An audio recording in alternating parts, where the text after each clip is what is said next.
Welcome back. Welcome back to Open Your Eyes. We're now moving into our third and final segment for the morning. And this one surrounds tips for healthy resolutions and lifestyle for 2021. Yes, it's here. 2021 is here. And in with us, we've got nutritionist, health and wellness and sports consultant, Karen Rosito. And guess what? Her daughter is joining her from the States, wellness coach, Diana Rosito. Guys, good morning. You're looking so lovely, both of you. Morning. And welcome. So let me ask, is this the first ever mother-daughter appearance? Yes. Yes. I want to buy Bolido tonight, girl. I want to buy Bolido. I'm so happy to hear that. But once again, welcome to both of you and Happy New Year. Diana and Karen, we know when it comes to New Year, there are a lot of resolutions out there that people are trying to reach. And especially having a crazy 2020, which I think people are learning from. Learning simply means that you'll make some resolutions that you'll try to reach. Let's talk about that. Guys, a tough one for us, but 2021 is here. Karen, jump on in. What do you think resolutions are looking like for Belizeans? Well, I think this year, good morning, everyone. Good morning. Happy birthday, mommy. It's my mom's birthday. Happy birthday. Yeah, so good morning. Guys, honestly, I was so pleased that things are looking up, especially when it comes to exercise and getting out there, getting the fresh air. I did not stop exercising since COVID. Yeah. I just continued to kind of balance out things. And lo and behold, I saw people exercising all through the Christmas holidays, the New Year. It was wonderful to see them out. Not a lot of people, but when I talk to people, which I do on a daily basis, like they're changing their mindset a bit. And I think it's because it's out of fear of the COVID virus. And we've been hammering home, you need to exercise, you need to breathe fresh air. And I think people, Belizeans, are really serious. Yeah. All right. Yeah.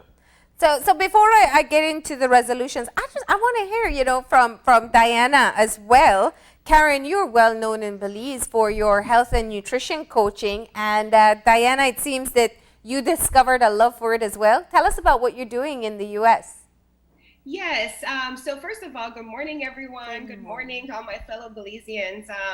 And thank you all so much for having me on here this morning. It is truly a pleasure to be with you all. But I am a wellness coordinator for a Baptist Health Hospital, which is the largest hospital in Jacksonville, Florida. Cool. And I have been doing what I'm doing right now for 7 years, working in the health system. And so basically what my job is conducting wellness screening and coaching meal planning for members in the community. And this is a service that they get for free. So really similar to what my mom does in Belize. I always tell her, I do what you do, but in the US. So, we offer blood pressure screenings, check cholesterol, glucose, body composition, and just walking people through getting on track with their health goals. Okay. But you work in a health facility. What is that like, especially during this pandemic? It is crazy, first of all. And if you've seen on the news, the rates are insane in Florida, especially in Jacksonville where I am. And so being in a healthcare facility, we are at the highest exposure. So it is scary at times, but also living with the reality that you can do whatever you can to protect yourself. Yeah. But unfortunately for a lot of people, that exposure still exists. And we just have to be vigilant in terms of taking care of ourselves. And so I see a lot of sick people every day. I've been exposed numerous times. I've been tested 4 times. And so it's just one of those things where it is scary, but it is very real. And so not just if you're in the US, but if you're in Belize, take it very seriously because it is a real thing. It's here and we don't know when it's going to go away. Karen, one of the things that that have been bugging a lot of Belizeans' mind is that, we've got to close the gyms simply because people aren't supposed to be bundling up. People aren't supposed to be in closed places like that. How did you feel about closing the gyms? And what advice would you have for Belizeans in terms of working out, especially if they want to do weights or stuff like that? How did you feel about it? Guys, my thing is, it's always mind over matter. Imagine a fraction, mind over matter. It is literally how much you decide you will love yourself. So the gyms are closed. So what? You couldn't afford to go to the gym last year or the year before. So get out. There are hundreds or thousands of programs on YouTube, mine on Digi, that you can just do at home. It's mind over matter. Make up your mind that every single day you'll do something physical for at least half an hour. Yeah. And it starts there. And that matter. Yes. And I always say mind over matter. And if you don't mind, then it doesn't matter. But you So this is a key topic. And you know, Karen, I'm glad you pointed it out. One of the things I've noticed is that there are a lot more people outdoors taking walks and jogging now. Yeah. And I don't know if they're gym goers who transition to it. Some people seem like they're just getting started on that health journey, and we saw it in 2020. Let me just tap into both your experiences. What are the secrets or the tricks to be consistent and be able to get those results? Because you know, we all start sometime, but it's following through that really is the hardest part. Yeah. Yeah, you know, I'm gonna chime in on what my mommy just said, because it's true. It is mind over matter. And people right now, if the gyms are closed or they don't have access to a facility, they use it as an excuse not to get on their health journey. But it really comes down to willpower and how bad you want to reach your goal.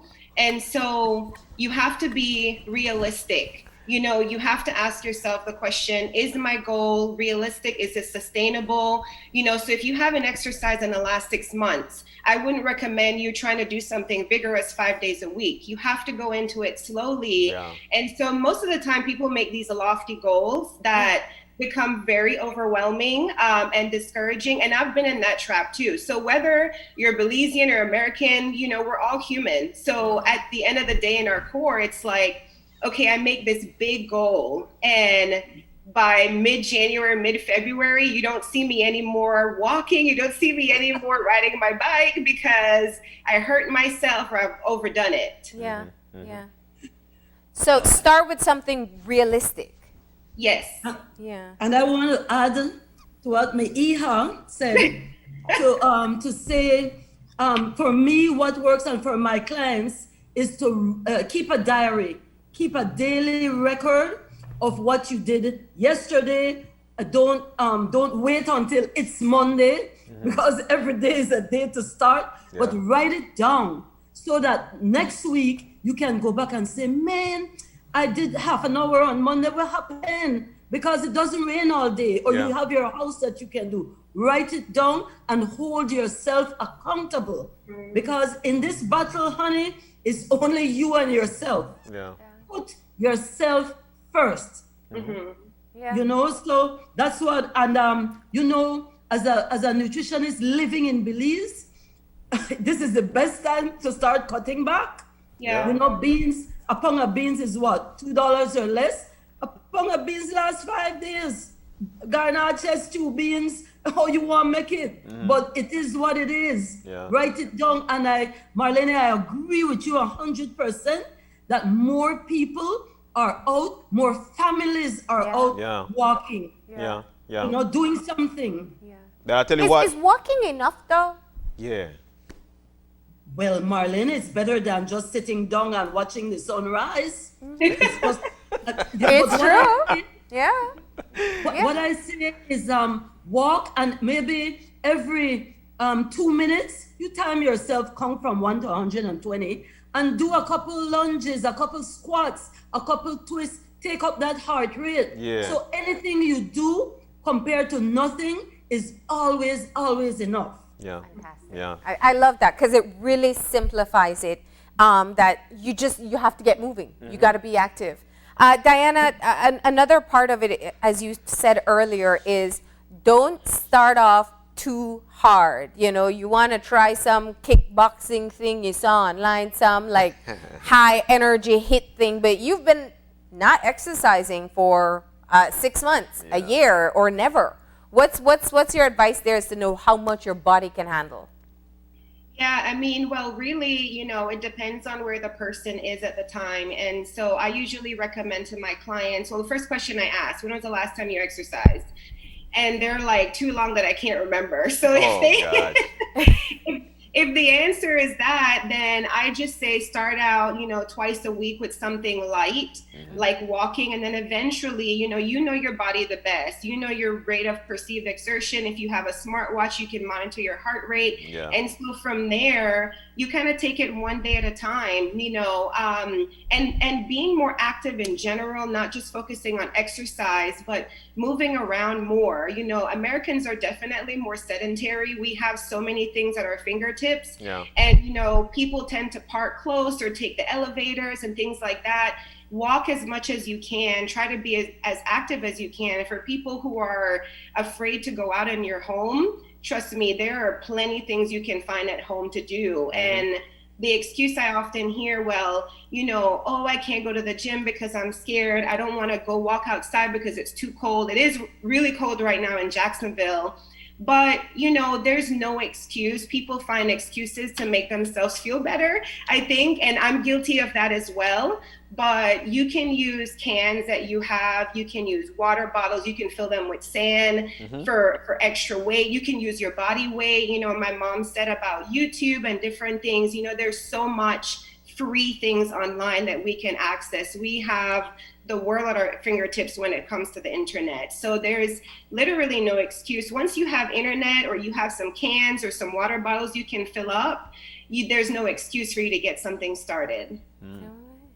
Now let's talk about the eating part, right? What is it called? Quarantine 20? 15, 20, 30. Yeah, some of us are 10, some of us are 15, 20, and you're at home.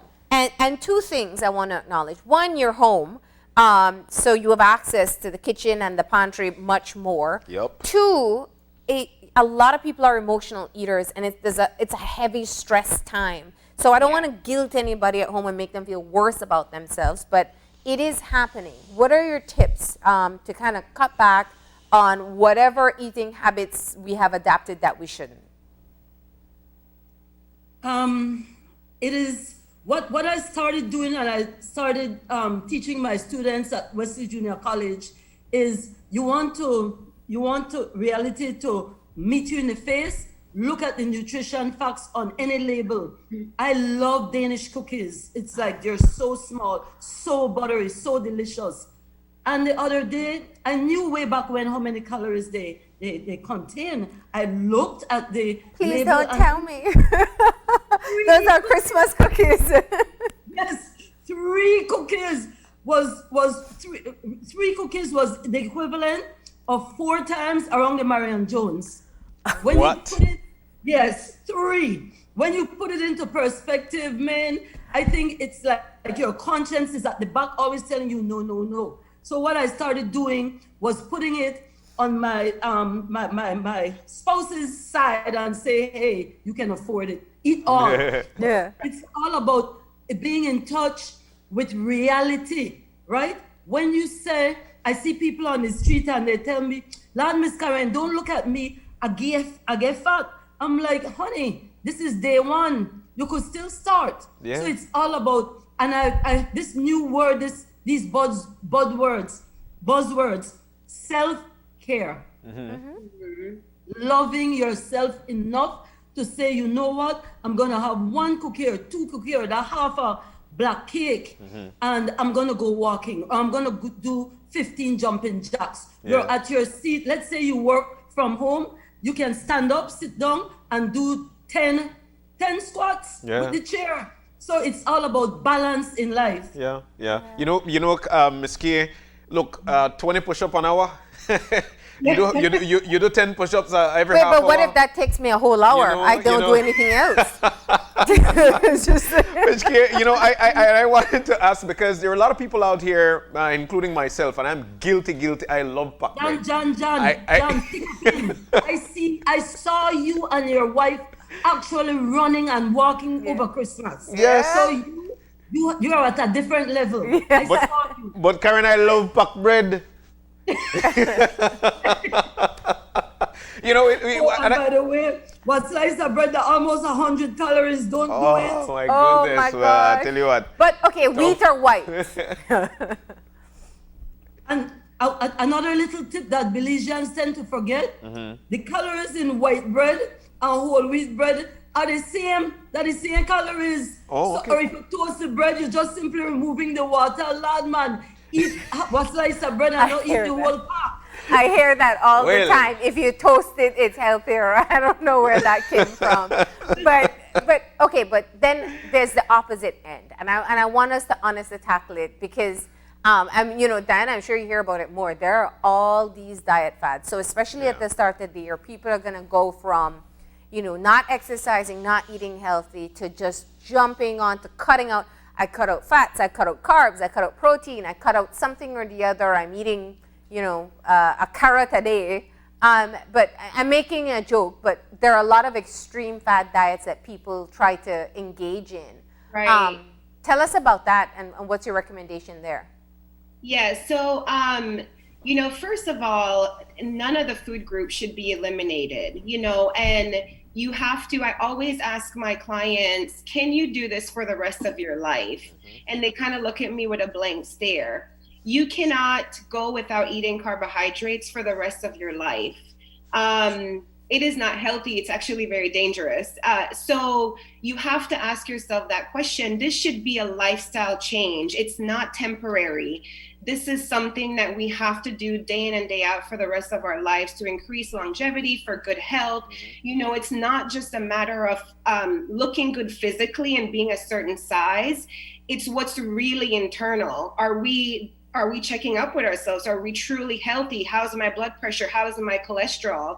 And what people don't realize is that for those people who are already struggling with certain health disparities like diabetes and cholesterol issues, you know, even high blood pressure, when they go from eating normal, so to speak, to going on, for example, keto, what we know of keto is it's a high fat diet. And so what I have seen is a lot of the physicians have taken their patients off of, or recommended to their patients that they come off of diets like keto because their cholesterol and blood pressure levels are through the roof. And so that is what we're seeing, even for someone who's perfectly healthy, who maybe just wants to lose, you know, a little 10 pounds. And, you know, they're like, I don't want to wait. I'm not patient enough. You know, they go on these extreme diets. And we've all seen, you know, we go on these diets, we lose weight really fast. What happens after when you stop keto and you start? Back. Yeah. Plus extra. Yeah, plus exactly, Marlene. So it's like you gain back the 10 pounds plus extra. You're like, Marazda, what happened to me? I just lose 10 pounds the other day. Yeah. And it's so, I mean, it's key what you're saying. This is actual health advice here. It's, if you may see results with some of these extreme diets, but then at what cost to your overall health? If your cholesterol is sky high and you don't know, and it can happen very silently, you know, you're looking at strokes, you're looking at some permanent damage that could possibly come. Yes. So, you know, and just want to add in really quick, what I work on with my clients is, you know, first of all, changing behavior. That is extremely important. We kind of live in this cycle, right, where we start, we stop, and that's just part of behavior change as humans. You know, we're in pre-contemplation and we contemplate and we're maintaining, then we go back to what we're not doing. But really, you know, sitting with them and talking through what are the obstacles you have, what are your cravings, what are your biggest challenges, are you an emotional eater? And food tracking is what I see with my clients as the most successful, because it gives them a new perspective into what they're actually eating. Tracking your food is such an eye-opener. You know, my guilty pleasure is Snickers. So I like the mini ones. And sometimes I'm like, well, they're small, so I could eat 4, you know, but 2 to 90 calories. You know, so like, okay, if I already meet my calories for the day and I decide, oh my God, I will eat 4, like at a night when I'm really stressed out, I had like 6, and I said, oh God, I didn't even want to track this. But simple things like that, not just food, but alcohol. Alcohol, people think because of liquid and I have no calories, and then they say, oh, I depend on keto, but I still drink my alcohol, and they wonder why, they gain weight. So things like that will sneak up, things like that will really sneak up on us, like could really affect our health. Yeah. Wow. So a beer has how many calories? Belikin beer, 200 calories. One beer? One beer, Belikin beer. Okay. The lighter ones are lighter? Yes, the Lighthouse, 90 calories. Okay. But if you drink 4, that's 360 calories, and that's an entire 10 times around Marion Jones. 10 times? You have a lot of binge drinkers. Oh Karen. my gosh. You have a lot of I am guilty. I love my Belikin, but Yeah. it's like I have my Fitbit, and it's like, oh my goodness, I can't have a beer, but maybe I can have half. Yeah. But it is real and it is life. I brought the tin. No, man. I have the same color one too. 4 Christmas cookies, 160 calories. There you go. Okay. So it's okay. And this is so important. I know I read your bio, Dana, and you talked a bit about meal planning as well. It's also planning to eat, but just making healthier choices. Right. Yeah. Right. And when you think about eating, the way I explain to my clients is, think about the rainbow. That's really how your diet should look. And I hate to say diet, but that's really how your eating pattern should look. Rainbow, we think about colors. So your fruits and vegetables, your whole grains. If your plate is too bland, that means you're missing a lot of essentials there.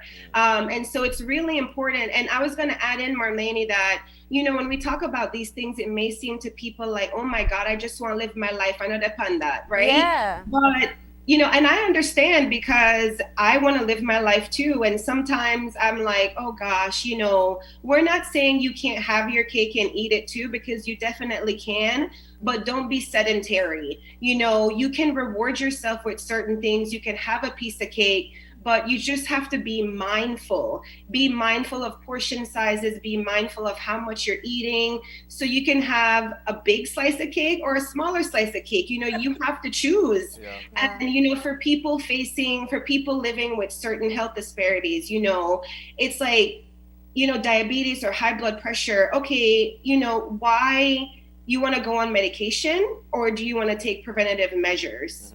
You choose. Do you want to spend money on healthy foods, or do you want to spend a lot of money on medication? So it just depends. Do you want to live a longer life, or the reality is, do you want to die earlier? Because that is the reality. Yeah. And it's not sudden death. It very rarely is sudden death. Yeah. I mean, even with some of the effects of some of the chronic conditions, you lose abilities as you go along, and it's a very challenging time. Indeed. But I think Diana, you've mentioned a lot of stuff that is very important, because a lot of people take it for granted, especially with what they consume. They might say, hey, you eat an apple a day and it keeps a doctor away. You might not have to eat an apple a day, but what about for those who have to take that insulin every day? And this was simply because of not watching their diet. Yeah, exactly. And keep in mind, these medications have a ton of side effects. And most people are not on one, they're on multiple, because we see a trifecta. We see the metabolic syndrome, which is diabetes, BMI being, in the obesity range, high blood pressure, high cholesterol levels. And so it's never just one medication.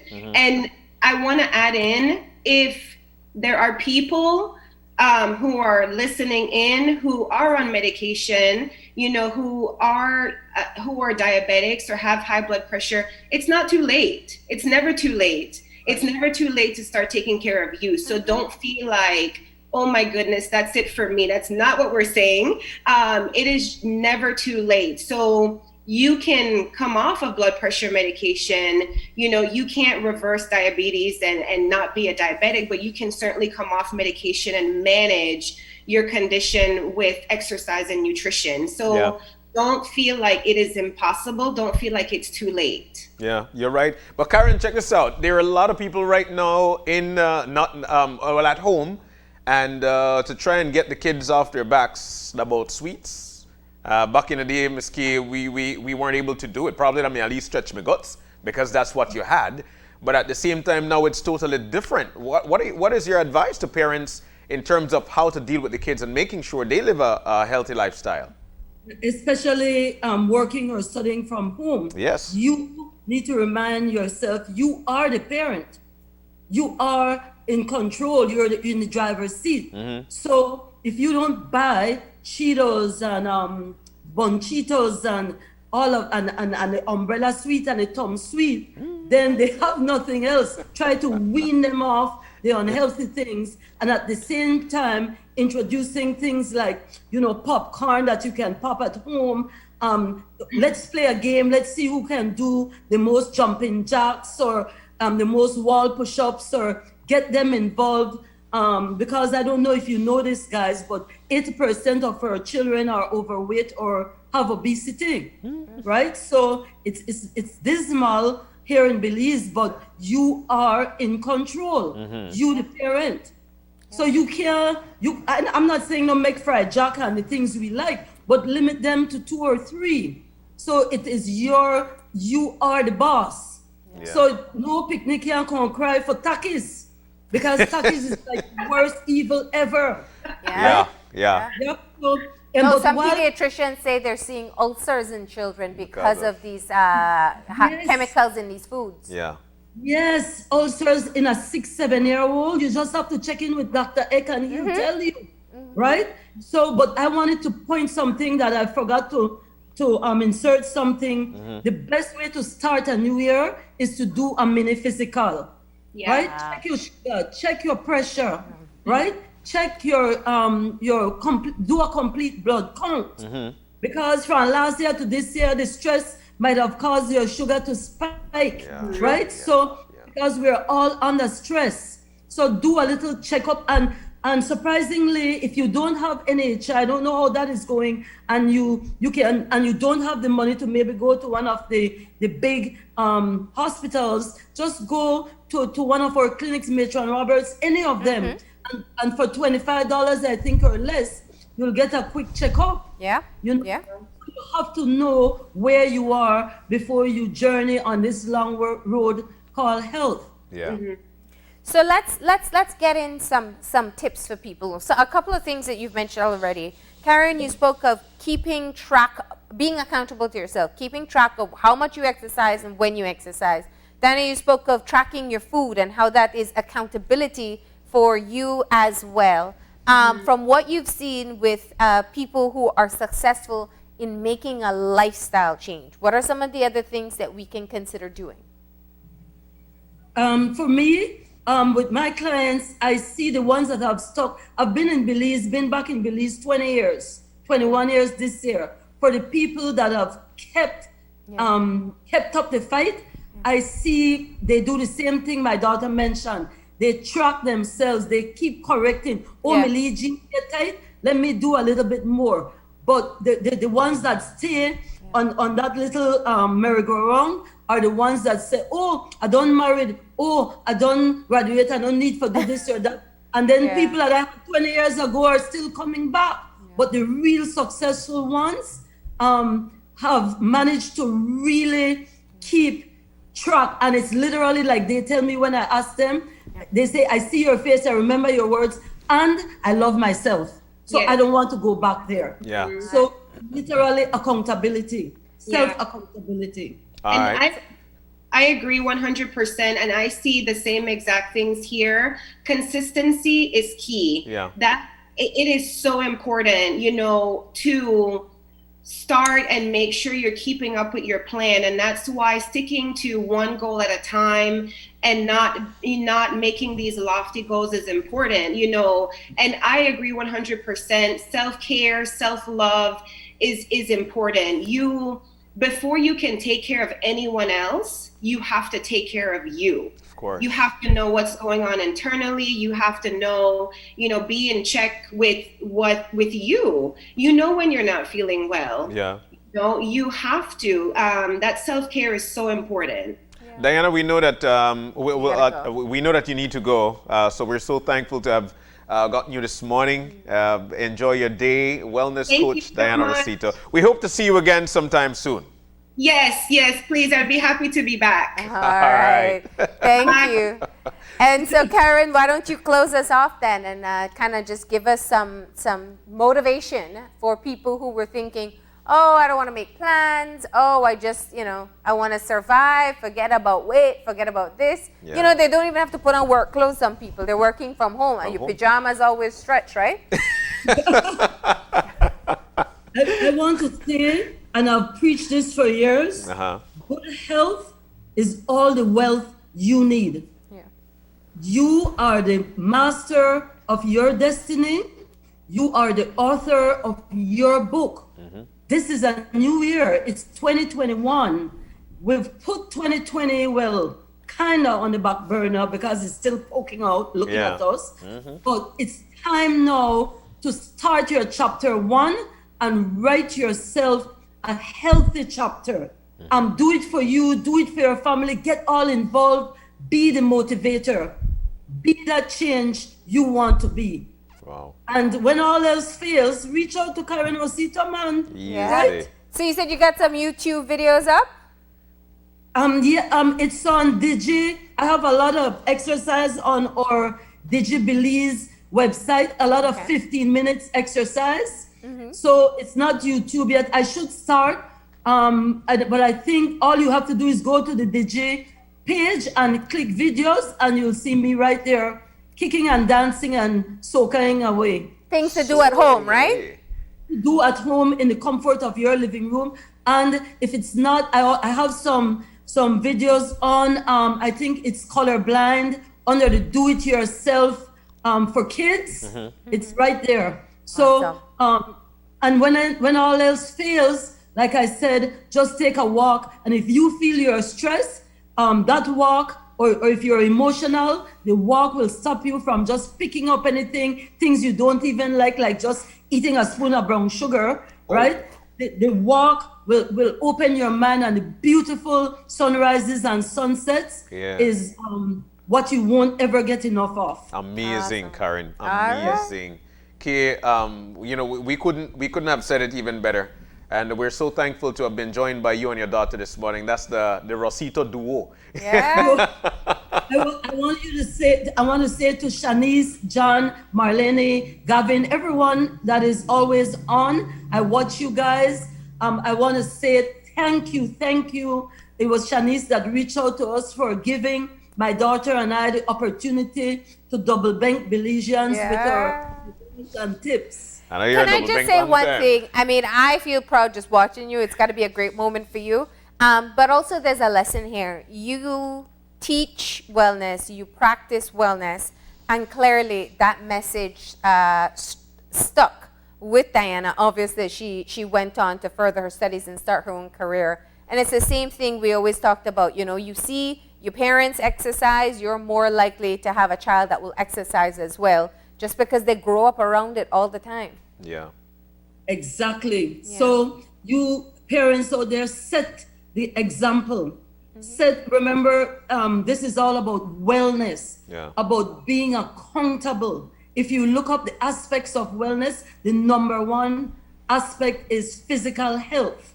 Without that, you have nothing. That's true. That's right. All and right, if kid. anything 2020 taught us, that was it.